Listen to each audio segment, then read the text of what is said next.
They called it worship. But beneath the marble temples of ancient Greece, beneath the scent of incense and the hymns to Aphrodite, Artemis, and Dionysus, lay one of history's most disturbing hypocrisies.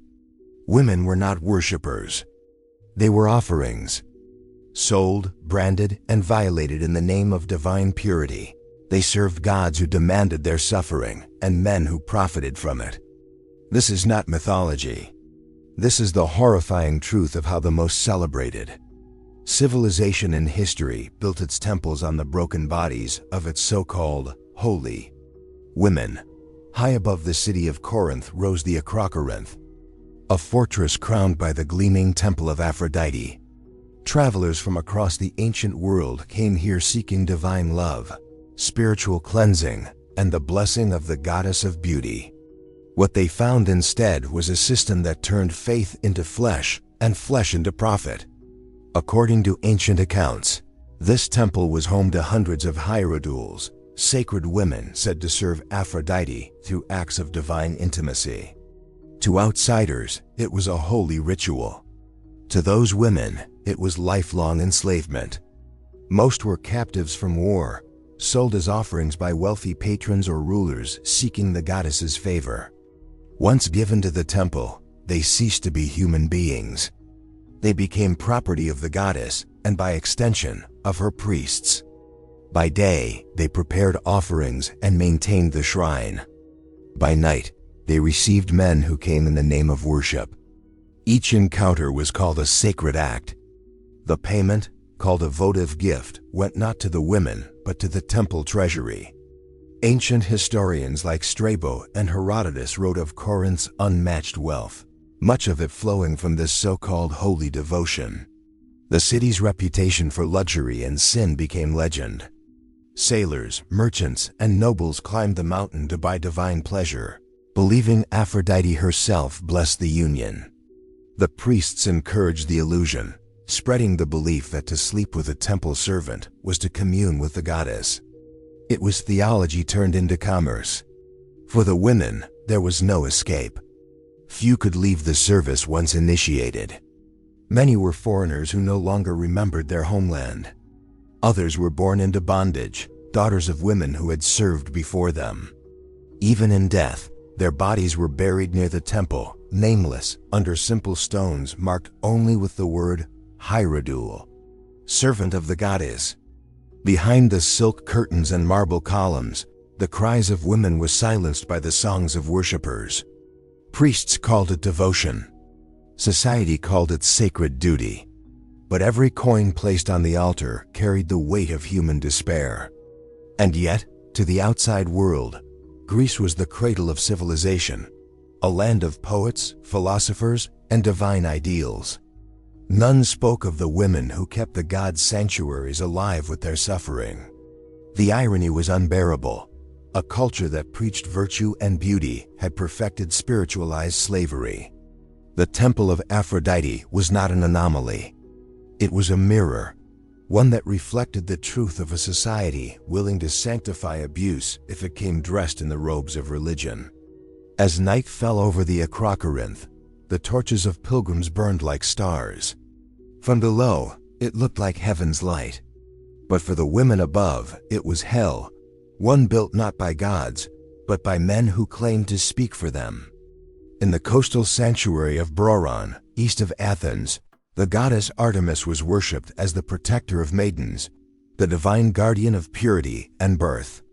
Every year, Athenian families sent their young daughters to her temple, some as early as 7 years old. The girls were called arktoi, little bears. It was said they danced for the goddess, shedding their innocence to mark the passage from childhood to womanhood. But behind this ritual of purity lay a darker truth, one that history disguised beneath layers of myth and reverence. These girls were not free participants in a joyous festival. They were offerings, living symbols of chastity bound to the will of priests, their families, and a culture obsessed with controlling female virtue. The ceremony began with seclusion. For months, the chosen girls were isolated within the temple grounds, forbidden from contact with the outside world. Their hair was cut short, a symbolic shedding of earthly identity. They wore saffron robes, the color of sacrifice, and were taught sacred dances that mimicked the movements of wild animals, trembling, submissive, fearful. Ancient writers describe the performance as the taming of the she-bear, a metaphor for the civilizing of the female spirit. Yet many of these so-called initiations went beyond harmless ritual. Archaeological evidence from Brorun reveals altars stained with animal blood, mixed with offerings of small female figurines and locks of hair. Some scholars believe that in earlier centuries, the sacrifices may not have been purely symbolic. Buried remains of young girls found near the temple's foundation suggest that at least some may have been killed or buried as part of appeasement rites to Artemis. Even after such practices faded, the psychological cruelty endured. The Arctoi were forced to reenact their submission to the goddess through rituals of shame, crawling on all fours, crying out in rehearsed fear as priests declared them purified. For the men who observed, it was a spectacle of devotion. For the girls, it was indoctrination into a society that would later judge their worth by the very purity the ritual had stolen from them. In Athens, these same girls would one day be married off as property, their bodies exchanged like dowries, their silence rewarded as virtue. The cult of Artemis had achieved its purpose, to train obedience, to sanctify control, to ensure that no woman ever forgot her place beneath divine and male authority. The irony was agonizing. Artemis herself was a goddess of independence, untamed, self-willed, and fierce. Yet her worship became the instrument through which real women were taught submission. Centuries later, when travelers passed through Brorun, they saw only the ruins, marble steps leading nowhere, fragments of statues depicting children frozen in eternal prayer. Few recognized that those stones marked a graveyard of innocence. And so, the festival of the little bears continued for generations, cloaked in reverence, celebrated as a symbol of divine protection. But history remembers differently. Behind every saffron robe was a trembling child. Behind every sacred dance was a ritual of control. And behind every prayer to Artemis stood a priest, reminding the world that even purity could be weaponized. In the name of the virgin goddess, the Greeks perfected the art of spiritual domestication, teaching their daughters to bow before gods who demanded they never stand tall again. In the quiet plains west of Athens stood Eleusis, home to the most sacred and secretive cult in all of Greece, the mysteries of Demeter and Persephone. For nearly 2,000 years, kings and slaves alike walked the sacred way to this sanctuary, desperate for spiritual revelation. They believed that within its underground chambers, they would glimpse eternity itself. But the truth was far darker, a ritual that demanded fear, humiliation, and total submission of the human spirit. The mysteries promised salvation through initiation, a chance to transcend death by reliving the goddess Persephone's descent into the underworld. Yet those who entered the Telesterion, the great hall of initiation, left forever changed, not enlightened, but shattered. For the revelation they endured was designed to break them first. Initiates were bound by an oath of silence so severe that to speak of the rites meant death. Ancient sources like Aristophanes and Plutarch mention only fragments, shadows of what occurred inside. But what has survived through archaeology and analysis paints a disturbing picture. The journey began in Athens with a symbolic cleansing, washing in the sea, fasting for days, and offering a piglet in sacrifice. But these acts were merely preparation. The true trial came in darkness. Inside the temple, initiates were stripped of their garments and led through a series of torchlit chambers. They drank a sacred potion called kykeon, a barley brew believed to contain psychoactive ingredients like ergot, a natural hallucinogen. The world began to twist. Shadows danced across the walls, torches flickered, and the priests whispered the hymns of descent. In this induced delirium, the participants reenacted the abduction of Persephone, her rape by Hades, her cries for help, her descent into the realm of the dead. The screams echoing through the stone halls were said to symbolize rebirth. But for many, it was a night of trauma disguised as transcendence. Women in particular were made to act as Persephone herself, trembling, blindfolded, and surrounded by chanting men. Their terror was sanctified as piety. When the moment of revelation arrived, the high priest displayed a single object, the ear of grain, symbolizing life's renewal. After hours of darkness, pain, and fear, the sight of this simple thing was meant to trigger divine ecstasy. To outsiders, it sounded absurd. To those broken by exhaustion and hallucination, it felt like salvation. The Eleusinian mysteries became famous across the ancient world. Philosophers praised them, poets romanticized them, and states protected them with fanatic devotion. Yet the silence of the participants, enforced by law, fear, and perhaps shame, concealed what truly happened inside. No one spoke of the fainting, the sobbing, the physical collapse that often followed. No one recorded how many initiates lost their minds, mistaking terror for revelation. The cult's power thrived precisely because no one dared question it. To question was to die. When Christianity finally rose and the temples of Eleusis were destroyed, priests of the new faith were horrified by what they found. Altars blackened by burnt offerings, chambers designed to manipulate sound and sight, and vessels coated with residue from hallucinogenic brews. The revelation of immortality had been built upon chemical control and psychological torment. And so, the secret of Eleusis was buried. What began as a search for divine truth had become one of history's earliest experiments in religious conditioning, a manipulation so perfect that its victims called their suffering enlightenment. In the forests of ancient Greece, under the light of torches and the howl of drums, the followers of Dionysus gathered. They called themselves Maenads, the raving women. To the world, they were devotees of the god of wine and ecstasy, celebrating divine madness.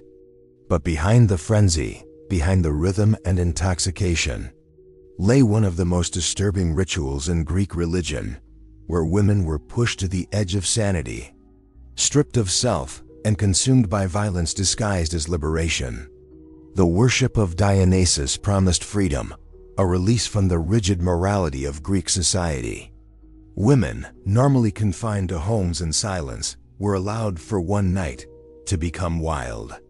They abandoned their families, dressed in fawn skins, and ran into the mountains, carrying ivy-wreathed staffs called thysoi. Drunk on wine and hysteria, they screamed the god's name, believing Dionysus himself possessed them. But the reality was far from divine. Ancient texts like Euripides' Bacchae describe the transformation in horrifying detail. The women were not empowered. They were manipulated. Priests and cult leaders supplied intoxicants, sometimes mixed with hallucinogenic herbs. The ritual's chaos was carefully orchestrated. Drunkenness and exhaustion blurred the line between worship and control. By midnight, the frenzy reached its height. The Maenads' trance turned violent. Their chants grew animalistic. In some rites, they tore apart live animals, a ritual called sparagmos, the dismemberment of living flesh, and devoured the raw meat in an act known as homophagia. This was said to honor Dionysus's own death and rebirth, symbolizing divine unity through destruction. But to any witness, it was madness unleashed. Women who refused to join were accused of blasphemy. Some were dragged into the mountains by their peers and initiated by force. The myth of Pentheus, the Theban king who spied on the Maenads and was torn limb from limb, was not just legend, it was warning. The cult's power rested on fear. For many participants, the aftermath was devastation. The morning after the ritual brought confusion, guilt, and silence. Women awoke in fields or forests, their garments torn, their memories fragmented.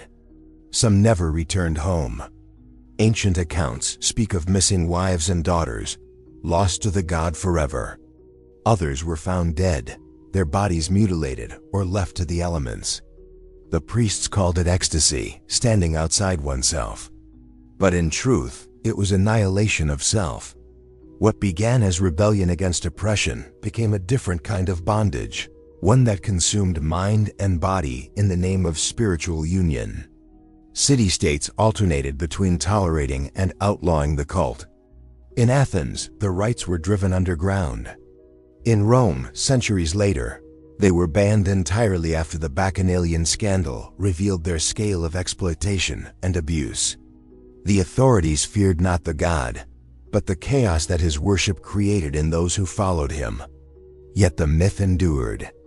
Artists and poets romanticized the Maenads as symbols of passion and freedom, forgetting that most were victims, enslaved by trance, terror, and manipulation. In the end, the daughters of Dionysus were remembered not as individuals, but as a collective storm of hysteria. Their suffering became entertainment for the civilized world that claimed to pity them. And as the music of the Bacchic drums faded into the night, the question remained, who was truly mad? The women who screamed for freedom, or the men who taught them that madness was divine? In ancient Greece, faith was never free. Every prayer had a price, every offering a profit. Beneath the sanctuaries of marble and gold, a silent economy thrived, one built upon the bodies of women. They were called hierodules, servants of the sacred.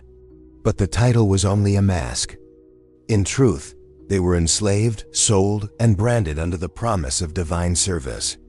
From Corinth to Ephesus, temples became empires of commerce. The cults of Aphrodite, Demeter, and Cybele employed thousands of these so-called holy women. Their labor, physical, emotional, and sexual, funded the rituals that glorified the gods. Pilgrims left coins on altars, believing they were giving to heaven. In reality, they were feeding a system that treated women's suffering as sacred currency. Some were prisoners of war. When Greek armies conquered foreign cities, the victors offered captured women to the gods as tokens of gratitude. The rituals of dedication transformed human spoils into divine property. Their new names erased their pasts, a symbol of ownership, not piety. Others were sold by their own families, convinced by priests that a daughter's sacrifice would secure prosperity or healing. Once entered into temple service, there was no return. The rules were precise. Each hierodule was bound by oath to her temple and her overseers. She could not marry, own property, or bear children freely. Even her body bore the mark of bondage. Ancient accounts describe branding or tattooing on the forehead or wrist, signs that declared her belonging to the goddess. What appeared to the devout as holy devotion was, in truth, the earliest form of religious trafficking.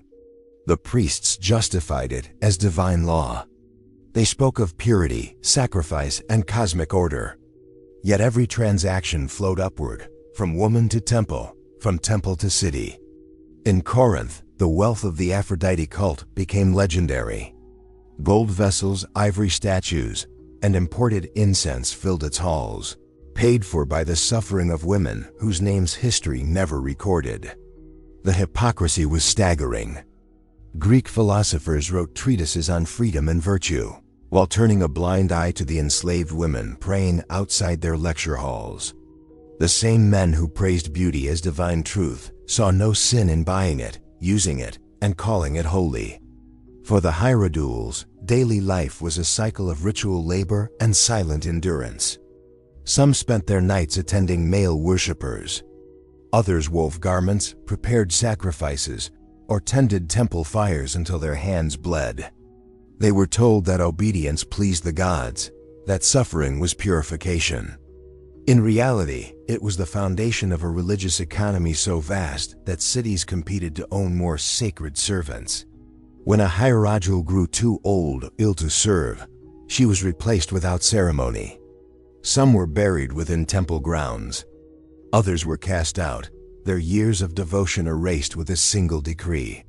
Their lives were offerings, disposable, unremembered, unholy. And yet, the temples endured. They gleamed with wealth, drawing pilgrims who believed they were entering heaven's courts. Few ever noticed that those courts were built upon the silence of women who had nothing left to give but their existence. The Greeks called it sanctity. History calls it what it was, a sanctified trade in human souls, disguised as worship and sanctified by marble. Among the wheat fields and olive groves of ancient Greece, the goddess Demeter was worshipped as the giver of life, the one who blessed the harvest and sustained the earth. But behind the serenity of her image lay rituals of shocking cruelty. The cults that claimed to honor fertility often did so through acts that exploited and humiliated the very women they celebrated.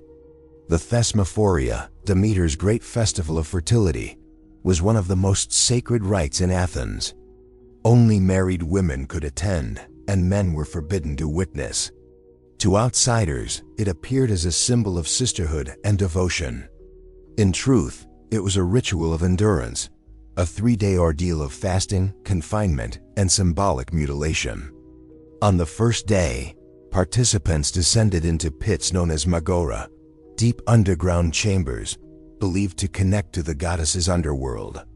Within these dark spaces lay the rotting remains of sacrificed pigs, decomposing as symbols of death and rebirth.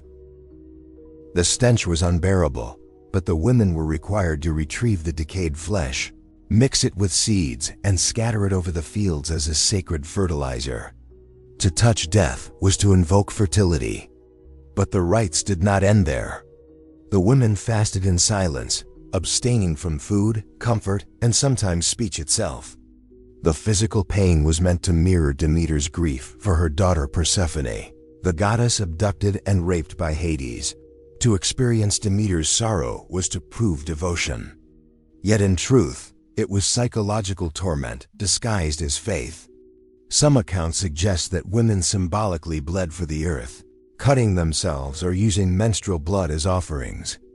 Inscriptions from the island of Crete describe purification, rites in which women's bodies were marked or pierced to release sacred blood. The ritual was said to open the womb of the earth. Behind these poetic words lay the normalization of suffering, the belief that a woman's pain was holy only when it served others. In rural shrines, midwives performed childbirth sacrifices, dedicating the blood of newborns or stillborn infants to the goddess. These acts were rarely recorded, hidden within folk religion, whispered from mother to daughter. But archaeological finds of infant bones and terracotta wombs buried beneath temples suggest that birth and death were intertwined as sacred offerings. The Thesmophoria ended with the women emerging from isolation, their bodies marked with ash and dirt, chanting hymns to Demeter's return. To the city, it was renewal. To the women, it was relief, not of spiritual enlightenment, but of survival. They had endured the goddess's suffering, and in doing so, had earned another year of subjugation to its memory. Greek men viewed these rites as mysterious and admirable, yet never dared to understand them. The silence of the Thesmophoria became the silence of all women, a collective endurance masked as reverence. Over time, the rituals evolved, but their essence remained unchanged. Female suffering as cosmic necessity. The fertility of the earth depended on women's pain. The harvest was fed by their silence. Even as Greece rose in intellect and art, the belief persisted that a woman's body was both temple and offering, her blood both curse and blessing. And so the fields of Demeter bloomed each year, nourished by the unseen sacrifices of those who knelt in the dirt and called their pain divine. In ancient Greece, myths were more than stories. They were moral instruction, divine justification, and social law disguised as legend. But beneath their beauty lay a disturbing truth. The gods were mirrors of human depravity, their tales designed to excuse the actions of men who saw themselves reflected in Olympus. Zeus, king of the gods, was worshipped as a symbol of order and justice, yet his myths were filled with acts of rape, deception, and domination. He transformed into animals, mist, and even rain to seduce or violate mortal women. Europa, Leda, Dano. Their names became sacred tales, their suffering immortalized as divine romance.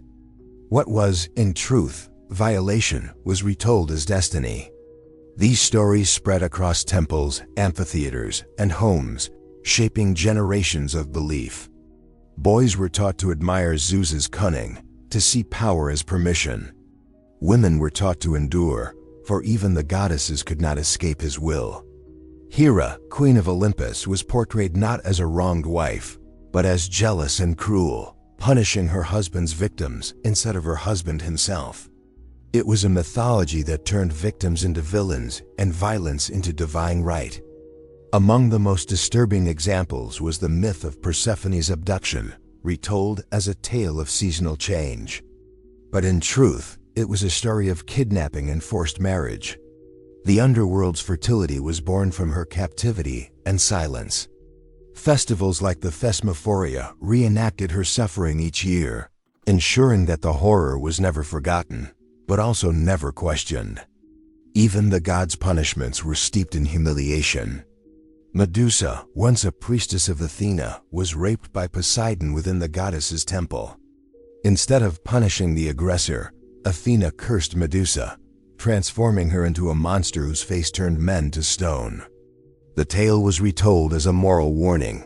Purity lost was punishment earned. Greek playwrights transformed these divine injustices into theater, where audiences watched women beg the gods for mercy, only to be betrayed again and again. The tragedy was cathartic, not because it sought justice, but because it taught obedience.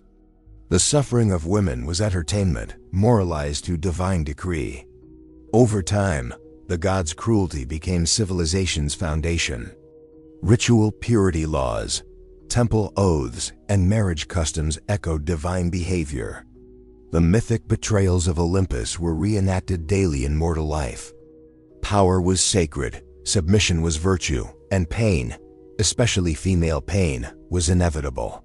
Philosophers would later attempt to moralize these myths, calling them allegories of fate and virtue. But behind the poetry and philosophy was a darker truth. Greek religion did not sanctify goodness, it sanctified power.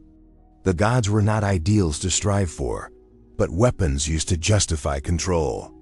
The myth of beauty concealed the machinery of oppression.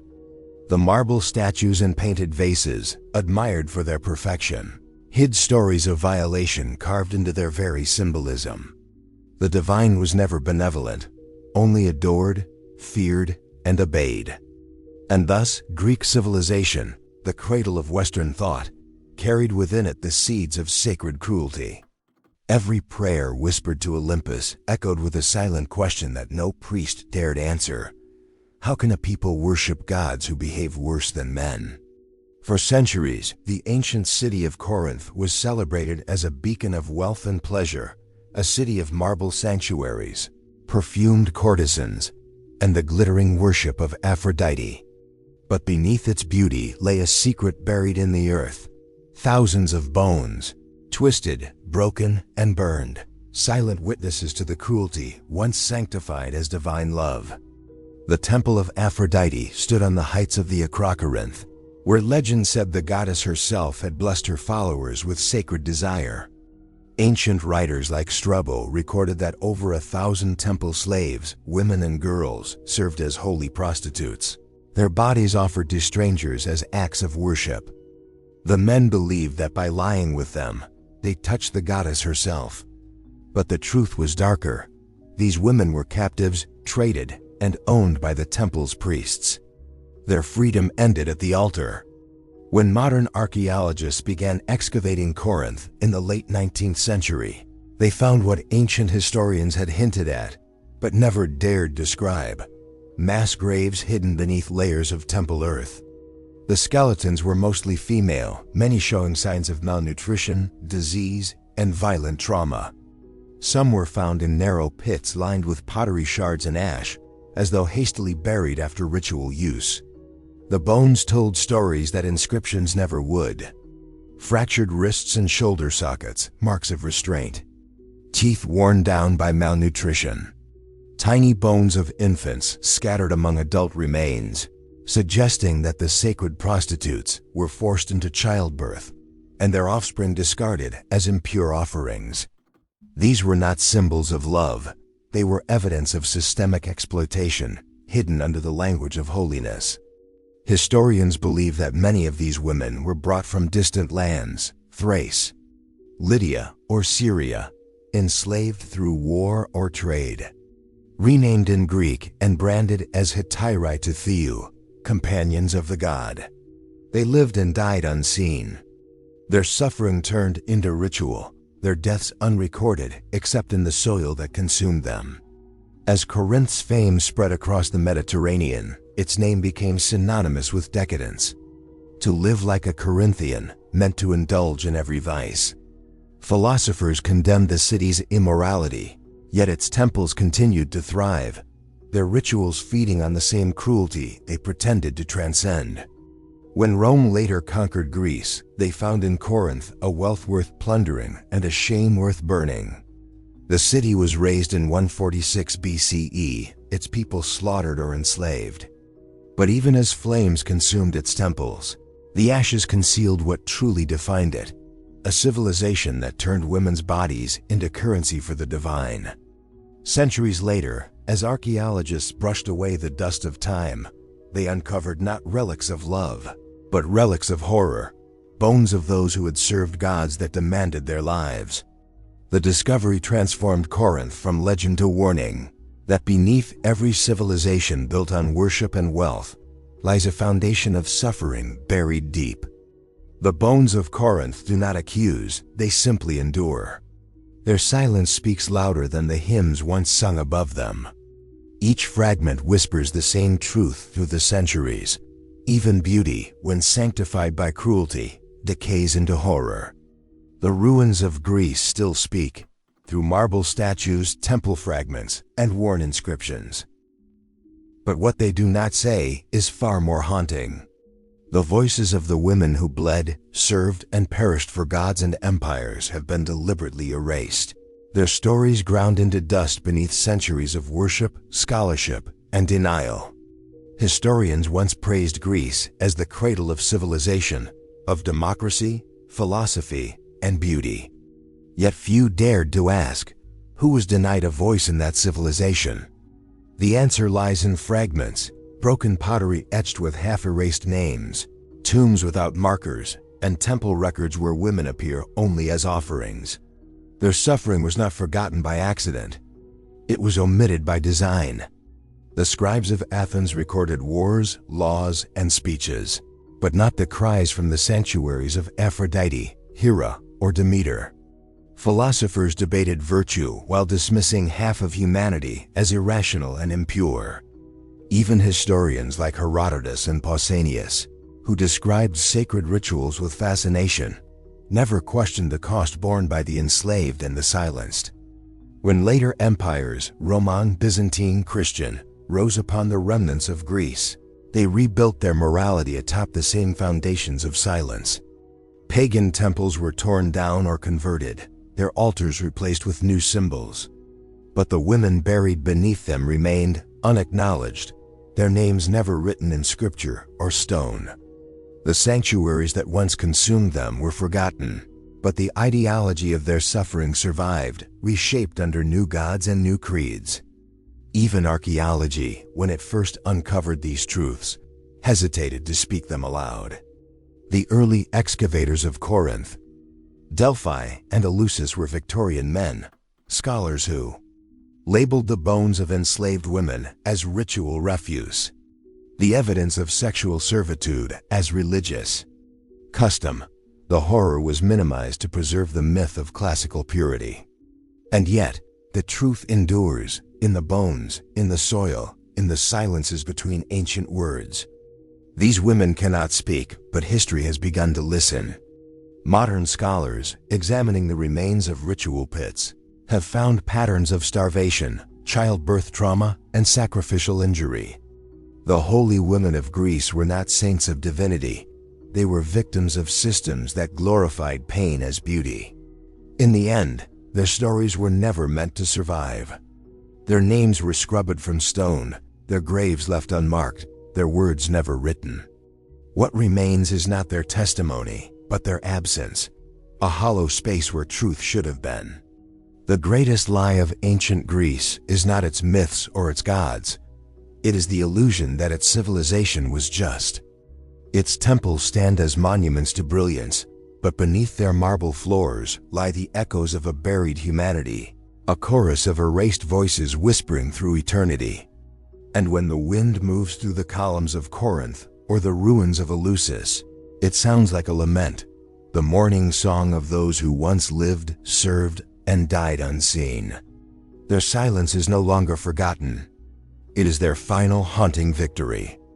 In the end, faith was the most efficient weapon of all. It did not need chains or blades, only belief. Across the ancient world, countless lives were consumed by devotion, and none more tragically than in the Greece that once called itself enlightened. The temples that promised salvation demanded suffering. The gods who preached beauty fed on blood. Every ritual of purity, every festival of fertility, every oath to the divine was a quiet transaction, flesh traded for favor, pain offered for peace. The people did not see themselves as cruel. They believed. They believed the gods demanded the sacrifice. They believed the screams were prayers. They believed the suffering was sacred. The bones found beneath Corinth and Eleusis are not relics of barbarism. They are evidence of how faith can justify the unimaginable. The women who bled for Demeter, the slaves who served Aphrodite, the virgins who burned for Hera, all believed they were serving something greater. But what they truly served was a system that weaponized faith to maintain control. Ancient Greece celebrated the human form in art and philosophy, but the reality behind its marble perfection was corruption and despair. The same culture that sculpted gods in ideal beauty hid the wounds of its worshippers in darkness. The body was a symbol of virtue only when it belonged to the powerful. For the powerless, the body was a tool, a vessel for sacrifice, a symbol of submission. Even as the centuries passed, faith's appetite did not fade. The altars changed, the gods received new names, but the hunger remained. In early Christianity, women's suffering was recast as purity. In medieval Europe, penance took the place of ritual pain. The cycle endured, faith feeding upon flesh, devotion measured by agony. When archaeologists unearthed the sanctuaries of Greece, they did not just expose bones. They uncovered humanity's oldest paradox, the craving to please what we fear. Faith, once born from awe, had become a system of control. Its rituals were not prayers, but bargains. Blood for blessing, silence for survival. To stand among those ruins today is to hear an echo, faint but undeniable. It whispers through the wind that passes the fallen columns, through the cracked floors once slick with offerings. It asks a question that no civilization has ever truly answered. When does faith cease to be sacred and become a hunger that devours its own believers? The Greeks built temples to their gods. Humanity continues to build new ones, of ideology, of power, of unquestioned truth. And though the names have changed, the ritual remains: obedience, suffering, silence. The story of ancient Greece is not a tale of progress, but of repetition, a warning carved in bone and ash. Its gods may be gone, but their appetite lingers in the human heart.